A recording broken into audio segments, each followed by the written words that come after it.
thanks for joining us here. This is episode 4 of Blue Collar Startup. And why don't you go ahead and tell us who you are, where we are, and what you do. My name is Jamie Magur. We are at Troy Grooming Company at 205 River Street in Troy, and we are a full-service barbershop. Full-service barbershop. I love the vibe in here, first of all. It's cool. I also go to a barber. I think all guys should. Sure. Right? I don't know, man. I think actually most barbershops that I go into got a pretty cool vibe. You've got some really kind of old school stuff happening. I think that's pretty sweet. That was the intention, to bring like an old school feel. Barbershops are definitely, when I first opened this location in 15, I opened, and then it seemed like every other weekend another one was opening. Yeah. So barbershops are definitely on the return. Yeah, I can remember 20 years ago. Unisex, right? It was like either you'd go to a unisex shop or there'd be like one barber, maybe. And he was 80 years old. Yeah. Although it was funny, actually. I used to go to this place called Northgate Barbershop up in Queensbury, New York. Okay. I don't even know if they're still in business. But it was like they had 4 chairs. It was all the guys were like in their 60s. Yeah. It was old school and very few young guys going in there. It was all the old timers and stuff. Everybody went where mommy went. Yeah. Like they bring them along. Yeah. You know. Yeah. No, it's pretty interesting. Yeah. So how long you been doing this? I started cutting friends' hair when I was about 18. I'm 42. Started, cutting in the garage or in their bedroom. Went away to college, cut everybody's hair in the dorms. Came back home after school. Went into construction after getting a finance degree. Go figure. And I got sick of construction, I believe in 06, 07. And just me and my barber at the time, he wasn't happy where he was. I wanted out of construction. I said, let's open a barbershop. I think that was the end of 07 we opened. That was in Latham. So you always had kind of an affinity for cutting hair? I mean, it's from my great uncles. It's in the family. My mother's side and my father's side, there's barbers. It skipped a generation, and then actually skipped 2 generations, and then came to me. I always heard stories growing up as a kid. My Uncle Tony was the first barber in the Capital District to take appointments, and I was like, you're full of shit. Like that's not a thing. But some of the old-fashioned barbers that we just spoke of, they verified it. They're like, your Uncle Tony ruined the business, started taking appointments, and then we all had to take appointments. So that is a tradition I carry on. I think a lot of barbershops nowadays do it. But there still are some people stuck in their ways where it's like it was, back. Show up when you show up. If you got to spend the whole day in the barbershop waiting for a haircut, then so be it. Yeah. But for business purposes, I prefer appointments. And so I know, like, what kind of hours you work around? I know a lot of guys do like they're closed on Sunday, Monday, Tuesday. Sunday, Monday. I honor that tradition of barbershops closed Sunday, Monday. That's my weekend. Tuesday 10 to 6. Saturday 7 to 3. But I'm here before 10. I'm a firm believer so some days I start cutting hair at 8 o'clock, but I'm not going to do that every day. So if 8 o'clock was on the door, then I got to be here at 8 o'clock. That's why we keep it 10 o'clock. That's the time we open. Gotcha. Now I'm here a lot. I got a lot of old time customers that, they need to get in the morning. I'm here most days 8:30. But nice. Hours of operation are 10 to 6. Tuesday through Friday. Saturday 7 to 3. Now, you said you've got this. You got another location besides this? I bought another building to move this to increase the square footage. The footprint, to maybe add another barber, add some other services. But I got cold feet with the development we were just talking about finally taking place down here. This is where I started. I'm going to keep this home. Maybe open up a salon there, possibly. Okay. It won't be a barbershop. It'll be something in the industry. Yeah. That's to be determined. Okay. But it'll be something soon. All right. That's fair. Yeah. So now you said you're in your 40s. You started when you're 18. Yeah. Couple dips out of the industry and then coming back in. Yes. What kept bringing you back into the industry? I'm just curious. Because it's not work to me. Like I come in, I enjoy it. You meet new people every day. Yeah. Always you form a connection with your clients. Yeah. A lot of people I see every week, every 2, every 3 weeks. Some people every couple months. Whatever the time frame is, you always usually pick back up on the conversation you had before. You know, part of my job is to remember names and faces and remember the conversations. I think that's what separates this job from a lot of other jobs is people can't fathom how I remember. I could have not seen someone for a year and I'll remember a haircut. Or I'll remember what their job was. I'll remember, their kids' names. Just great. Like the guys that work with me can't believe that if I look at the phone, I know who the customer is. Like I can tell who you are by your phone number. For answering, by your voice. If I hear another guy answer the phone and they'll say a name, I'm like, what's the phone number? They'll say the phone number and I'll know who it is. They're like, how do you do What's the phone number? So I'll know. That's part of. That's why it's really not like coming to work. It's networking. It's beautiful because I know somebody in every trade. So people come here for advice, referrals, therapy, the whole nine. I know the barber shop that I go to, and I won't throw those guys under the bus, but it's definitely like everything that's going on, man. Like I'm sitting there, 100%. like it's interesting how I hear. Like, I'll come in, there'll be a guy in the 2 chairs, there's a conversation starting, and then I'm in the conversation, and then it continues as I get into the chair, and then... Yes. I'm a firm believer, what I like is, if all 4 chairs are full, if everybody is in the conversation, even if it's this chair started it, I like it if the guy all the way at the other end is all the customers are communicating. Yeah. Because a lot of times what will happen is people get on the same schedules, so they wind up running into I see you here on an awful lot. Mm-hmm. They're on the same. They get their haircut every second Thursday of the month, every third Friday of the month. So that vibe is cool because people get used to seeing the same faces. Yeah. And I think that's what people like that. It's like people going to the bar. They go to the bar to see the same people at the bar stool. Or they go to the restaurant because they want to see the same people. They come here because of the atmosphere. Yeah. And we give a good haircut. And it's a bonus. That's a bonus. Yeah, you get a good haircut too. You're paying for the company, you get the haircut for free. Yeah, right? the haircut's bonus. So as you have been coming through this industry over the last 25 years, really, what stands out as far as secrets to success of the kind of things that you saw? Like what do you think it takes to make it and run a blue collar business like this in the kind of environment that we're in right now? I think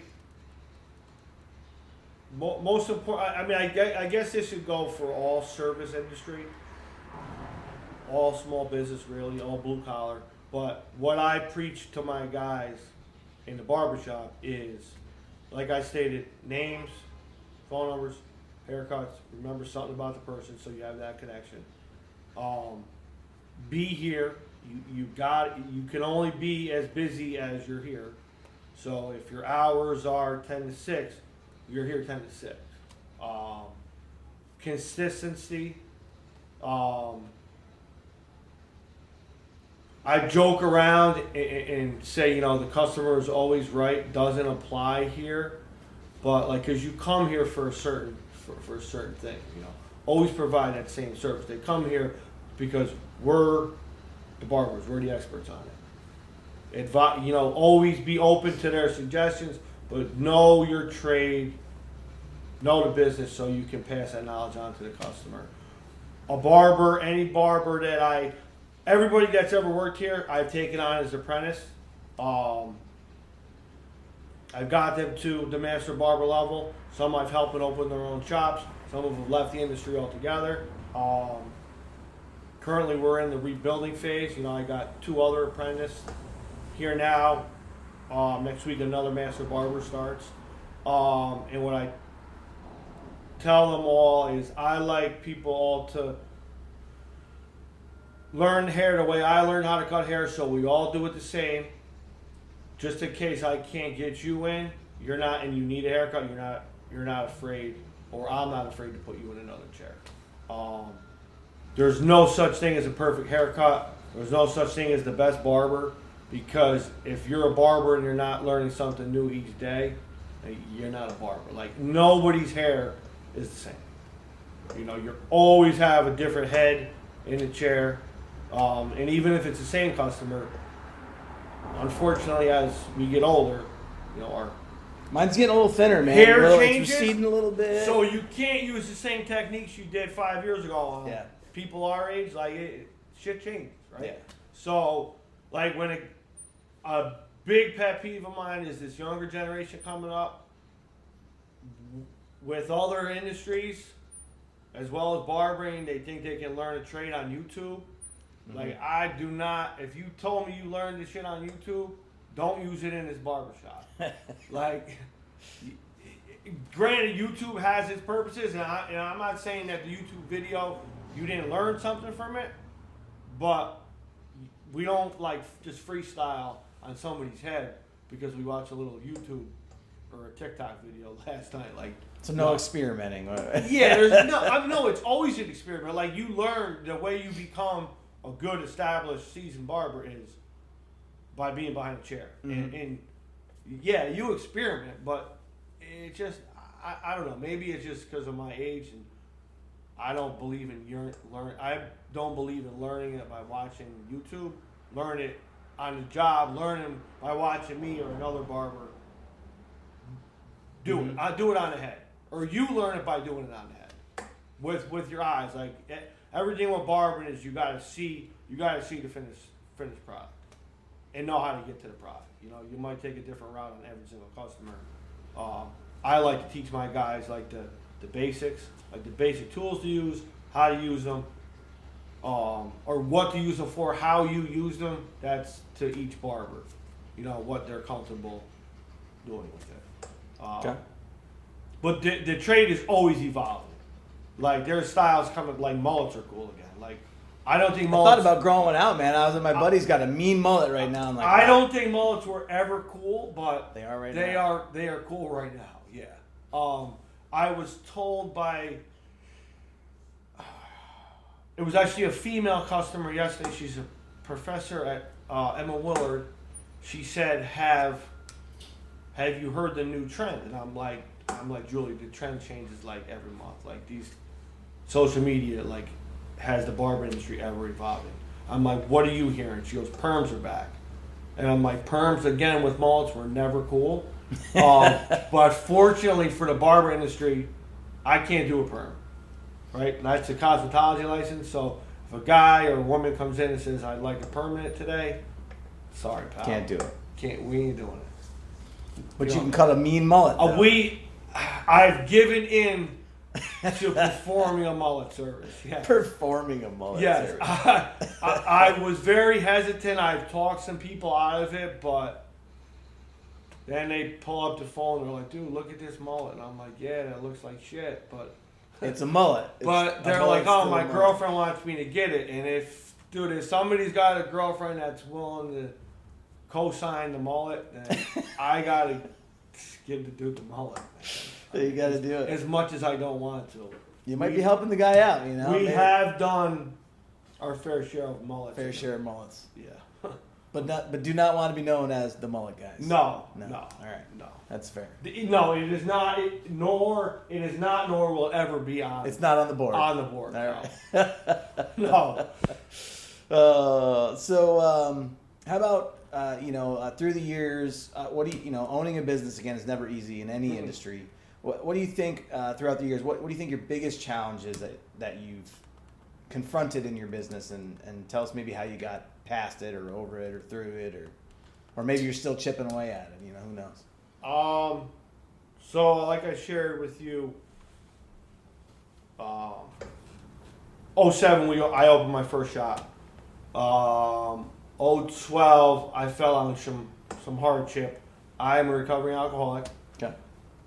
2012 I was granted an extended vacation by the Department of Corrections. That's nice of them. Yeah, so I was given a 2-year stay in Guanda, New York, at one of our state correction facilities. Okay. 3 hots and a cot. Yeah, and I still was able to be a barber. I was the. You still did it when you were inside? Yes, I was a barber on the tier, and the state also has state-run barbershops. And I was an employee at that barbershop for the generous wage of believe 5 cents an hour. So I was able to hone my skills in our facilities. Nice. And I only bring it up because then the challenge when I came home at 14 was I signed, for business purposes, I signed off my half of the business to my business partner, so he would not be negatively affected from my departure, which allowed me to grow this. Instead of opening in Latham or going back to that shop, my clientele was over here. Figured I was starting over. Troy was in the middle of its Renaissance. 100th Renaissance in my time. Yeah. I said, what, maybe it's real this time, and I believe it is now. So I called this home. The starting over in the industry is cumbersome, is difficult because people get, as I'm sure you can attest to, people get comfortable going to the same person. Yeah. When a barber moves, another thing I preach to my guys, don't bounce from shop to shop to shop. Customers get sick of that. Yeah. They're only going to follow you so many times before they're like, dude, I just want to find somebody that I know I can go see next month in the same freaking location. It might not even be the best haircut. Exactly. I preach that. That is more important, like the consistency of it. Like, as long as the haircut's the same, it don't have to be the best haircut. Yeah. If it's the same and it's in the same spot by the same guy, that speaks volumes. That it's weight in gold. So getting those customers to come back, it was an uphill battle. They came back. They come back. So this is year 7 here. The other hard part is doing that process I just spoke of in 2012, doing that all over again, which I just recently did 6 months ago. So that's why I say we're in a rebuilding phase. Okay. I relapsed, was taken away from my business for a little while, came back February 1st, and now slowly but surely people are coming back. And this time, a little slower than last time, but it's good because now I'm going to be able to teach 3 new people. And like I preached to the 2, the chair you're sitting in is the youngest kid I've ever taken on. He's 18 years old. The other 2 are in their 20s. But like what I'm teaching them is like, I'm passing on my knowledge to you. That's all part of the business. Like that, I'm hesitant this time, but I only know that that's how the business grows and I grow in the industry and how the industry grows and how the barber grows. Like if I hope they stay with me in Troy Grooming Company until they retire. Sure. I'm not always going to be able to stand behind a chair. I would love to pass this on to someone who wants to carry it on. But the most important part and the biggest hurdle in the business, COVID was a big hurdle. Oh, yeah. That's part of, COVID is also part of, me having to step away, that we had to close, to keep your guys focused, to keep your clients focused, to keep your clients remembering that you're still here, when they come back. People are still trickling in now from February of 2020, like that. I've been giving themselves home haircuts. Like, it's just getting the word out that you're still there and you're still present and you're still in the same location is the most important part of my business, and I think a lot of blue collar businesses. carpenters, masons, like answer the phone is very key in all blue collar businesses. Being responsible, being there when you say you're going to be there at the time you say you're going to be there. Mm-hmm. That's another catch-22 with the appointments. Like the guys that don't take appointments, they have that to fall back on. If they get behind, you're next in line. You know what I mean? Like if I tell you to be here at 12 and it's 12:20, I got somebody else in the chair. What's my excuse? Oh man, I know my guy, and I love my guy, and I've been seeing him for like 8 years, but like he's never on time. Yeah, I tell these guys, like, if you can't fulfill the obligation of every half hour, don't book every half hour. Book every hour. Right. Like, sit down, take a breather for 15, 20 minutes. Like, if you can't do a haircut in a half an hour, then don't book every half hour. Yeah. Like, they see I can do a haircut. There's some guys I can do in 15 minutes. If I don't have to do it, if I have the half hour to do it, I make every haircut last a half hour. Just because that's what everybody's awarded. You get a half hour in the chair for the cost of the haircut. But, you know, if I got to squeeze somebody in, I can do somebody in 15, 20 minutes. I don't let these other guys try and squeeze people in between haircuts. Because the whole basis of the appointment is so they made an appointment at noon because they got somewhere to be at 12:45. Get them out of here for 12:30. Yeah. You know, that's another trick of the trade of if you schedule a mason to pour your slab on Monday and he comes on Wednesday, right. Like you might have had a birthday party on Tuesday for your kids. Yep. And that might work in retail and in corporate America or in government. It works in government. You can tell somebody you'll promise them something. In healthcare too, man. Yeah, like, right. How many times have you gotten right in when the doctor said he's going to see you? Like never. I still don't even understand that whole. I'm like, well, why do you make me set an appointment if you're not going to see me for 45 minutes? Or how about your appointment's at 1, but please show up at 12:30 so you can do the paperwork we have for you. Well, right. I've been a patient for 13 years. Like, we're doing this same form again. Like, just in case your height changed, your eye color, who knows, right? So, you know, we kind of talked about it earlier, the resurgence that we've seen with barbershops. And I think as we look around the business community, I think in the last 10 years, but really the last 5 especially, I feel like we've seen a big resurgence with butchers. Yeah. Yep. Barbers, you know, like a lot of these blue collar industries that kind of went away for, you know, let's say the 80s and the 90s, and now they're really coming back and really having this reemergence and this surgence. And you know, what are your thoughts on that? Do you have any thoughts on that about why that is, or what's bringing everybody back into these blue collar industries? I think a lot of the industries that we speak of were originally like family-run businesses, like generational things. Like if you say a butcher, like if your grandfather was a butcher, your father was usually a butcher, and then if you wanted to be a butcher, you were a butcher, right? In the 80s and 90s, I think that started to die off. I think a lot of that generation didn't want to carry on that legacy because they thought that going to college was like the key to success. That was key to success. To get a good job, right? You had to go to college. Now, I fell into that trap, right? Like nobody in my family had a college degree, so I was like, I had the opportunity to go to college and make my parents proud. To be honest with you, I went to college for that reason, not because I wanted to, not because I thought that was the way to make money or to find a career, but to make my parents happy. I remember the day I graduated in 01, like I gave my parents the diploma. Like, here, I did it. It was like for our generation, like that was bragging rights for parents. Gave it to them. Like, here you go, I got this for you. Yeah, like those were bragging rights. Oh, my kid graduated college. Like and for that time period, like that was great. I graduated with a finance degree, worked on Wall Street for a year and a half, hated every single second of it. And when I left, I came home, I was sitting on a bulldozer, literally the day after I came home from working at the World Trade Center. Like, I hated every second of it.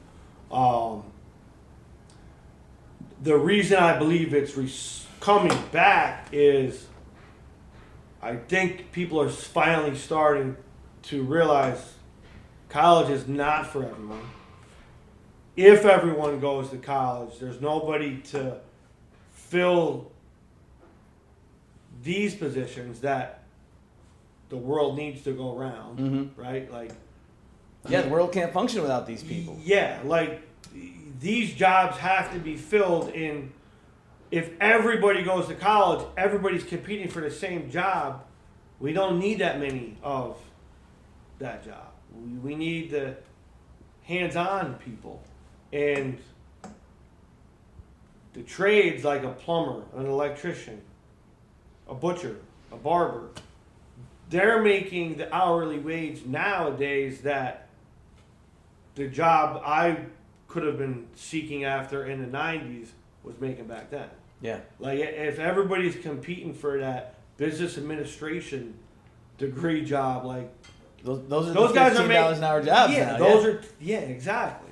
Like, when I tell people what I make an hour or what my brother makes an hour as an electrician, you know, plus a benefit package, like.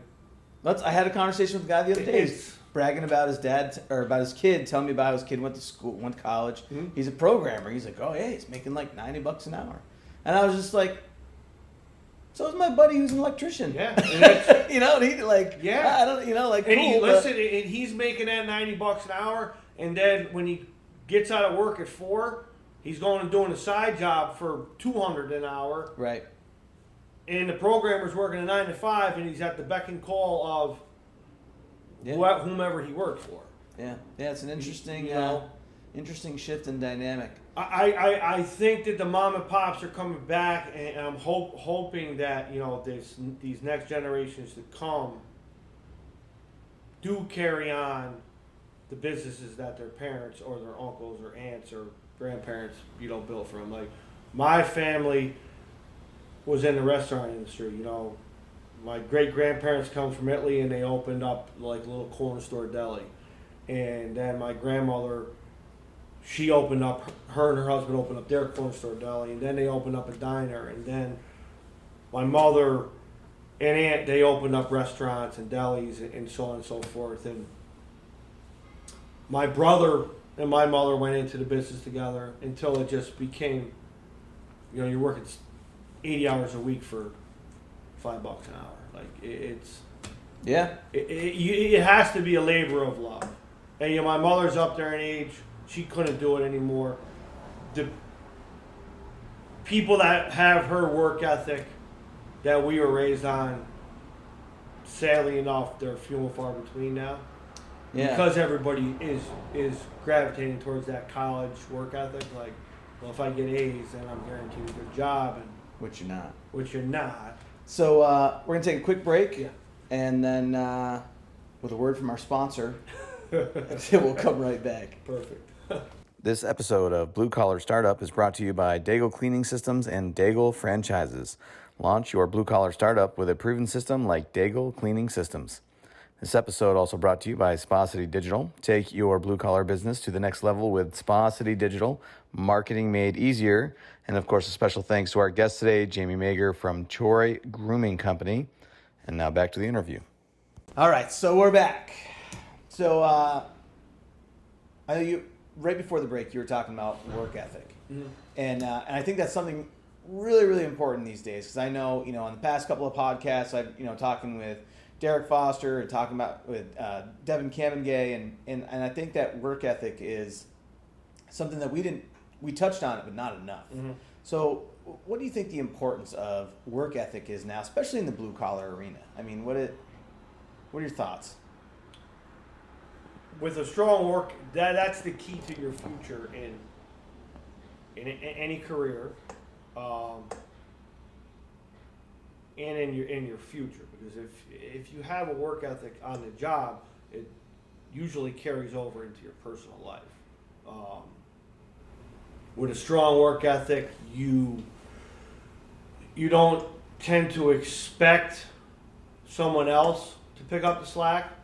You have the confidence that, you know what, if I want to get to point B from A, I can get there myself just by working hard. instead of having to rely on outside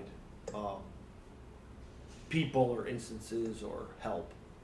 Most times, Mm-hmm. everybody needs help to grow, but with a strong work ethic, you are very sought after in, I'm going to go as far as saying, any industry, because that is a dying breed.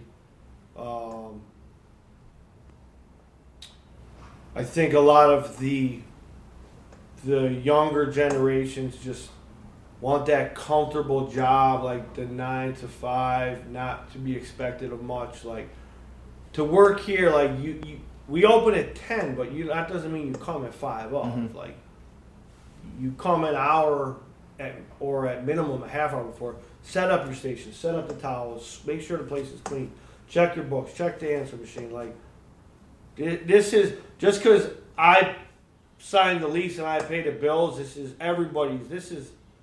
If you have a station here, this is your business. Like, treat it as such. Yeah, it's interesting. You're saying work hard, like I can't tell you how many times in the last 2 weeks especially, I don't know why this keeps coming up, but every time I turn around and someone's telling me, they're like, you work too much, dude. You're working all the time, blah, blah, blah. And I'm like, I got a lot of goals. I'm trying to accomplish a lot of things, man. Like, I can't do it by going on another vacation or by, you know what I mean? But like I said, this isn't work for me. So I don't look at it like that. Like, I'm sure you love what you do. So yeah, you might have a lot of man hours put into what you do. But, I'm going to go out on a limb and say you don't look at it as you're overworking yourself because you love what you do. So, for instance, I had a doctor's appointment on Monday, and they said, what are some of your hobbies? And I'm like, work. And they're like, well, no, they're like hobbies. And I'm like, well, work and my kids and my family. I'm like, my work is my hobby. Like, if I'm not here, I'm working on one of my buildings. That's my rec. Vacation. Yeah, vacations are great, but you go on too many vacations, you're kind of going backwards, right? You're not building on the goal. You're not getting.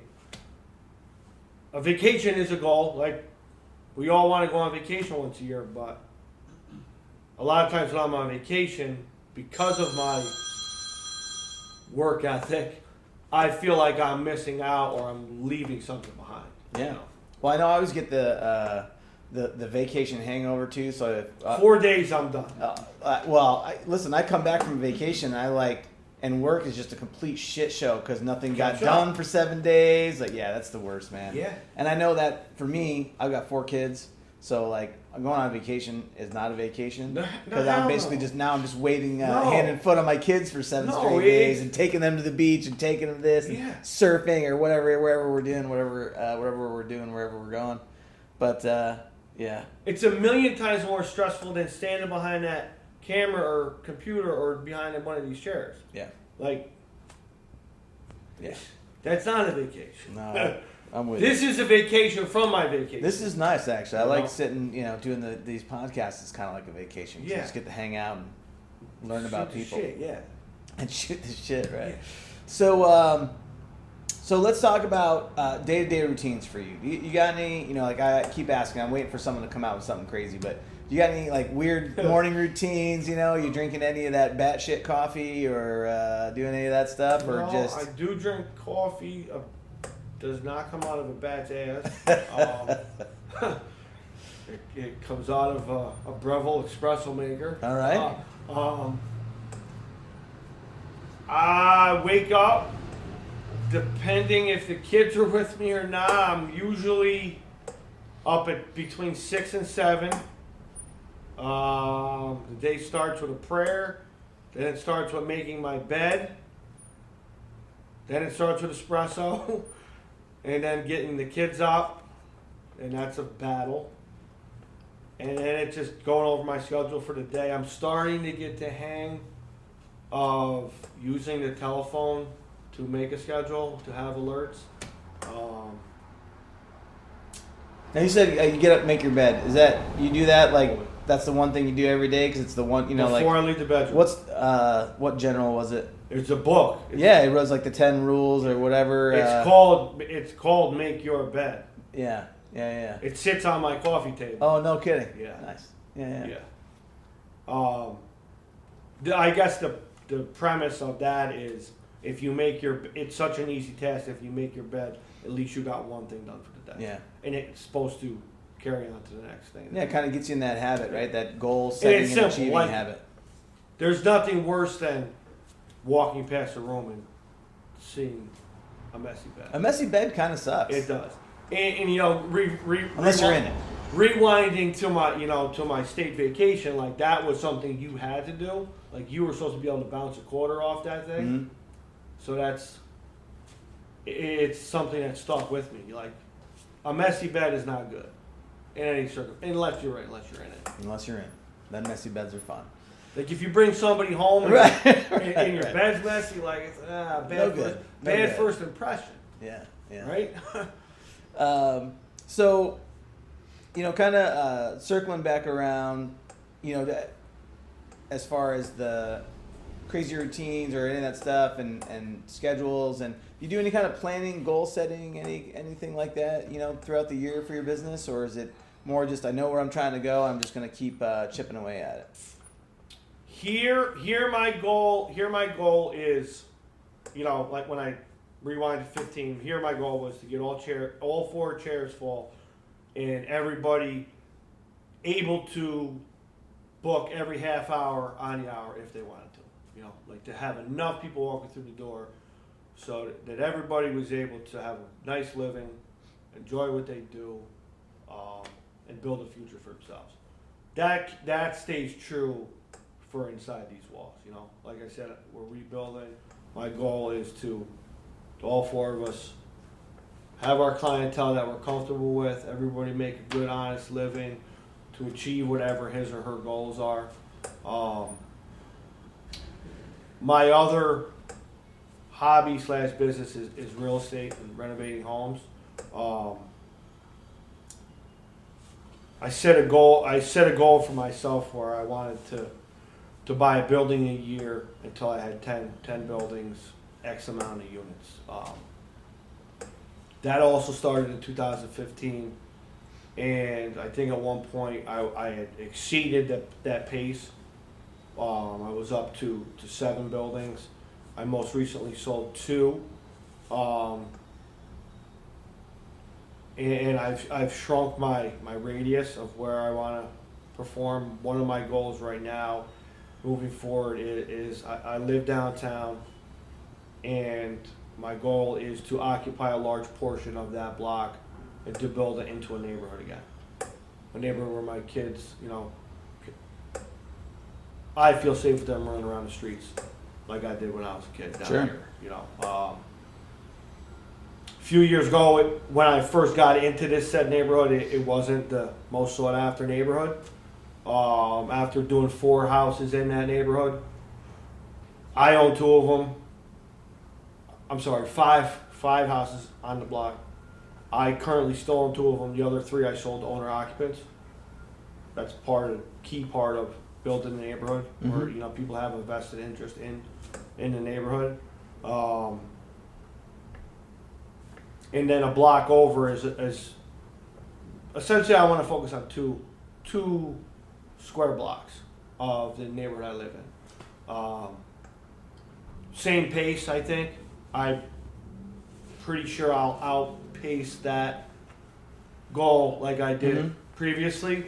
But the goal is to put the blinders on and just focus on that neighborhood instead of the next hot deal. Sure. You know, like if I focus on that neighborhood, not only am I building a future for myself and my kids, but we're stabilizing the city. We're giving back to the community, and that's always been a goal here. Like, I got a curse jar. If you curse with a woman and child, in a woman or a child inside these 4 walls, you put $1 in a cup, and at the end of the month or the quarter, that cup goes to a charity of, you know, the Barber's Choice. Like, all, you know, we all come together, put yep. our heads together, and say, you know, it's going to go to this school this month, or this fund or this charity this month, you know, whatever. In the real estate industry, if I can build a good future and a good investment portfolio, as well as giving back to that community and building a nice neighborhood for people to raise their kids in, then it's a home run.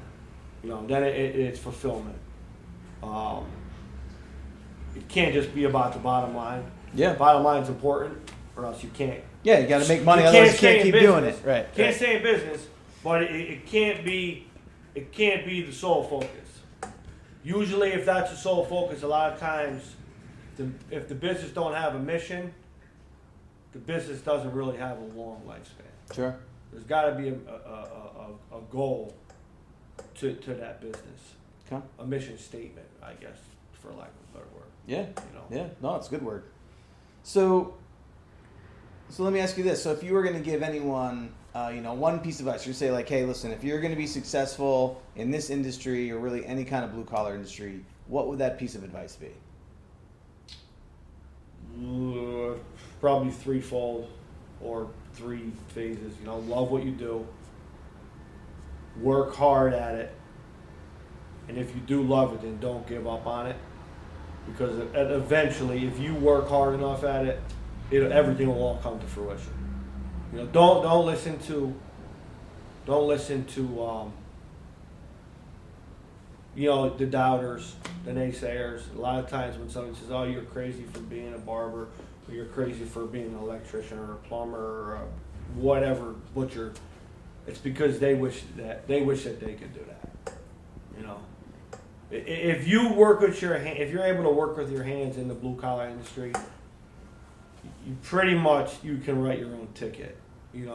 Years ago, long before us, and then like we said, it fell off. But I believe from within the last 5 years and moving forward, those days of yesteryear are coming back. Where if you're good with your hands, you're a commodity. You're sought after, and you can write your own ticket. So if you love it, stick with it, or find something you love and stick with it. This is probably not a popular belief, but college is not the only way. Like college, I butt heads with my wife now. Like we don't have to tell our girls they have to go to college. Like they're 9 and 6. In 10, 12 years, the cost of college is going to be insanity. It's already insane. More insane than it is now. Yeah. And the pool, the competition is going to be tenfold from what it is now, right? Like I joke with people, I'm like, I hope one's an electrician, one's a plumber. Like I'll build the real estate empire for them, and let them learn the trade, and they can service all the buildings. Yeah. And then they're not. God only knows what a 4-year degree is going to cost in 10 year. Yeah. It's almost $500,000 now.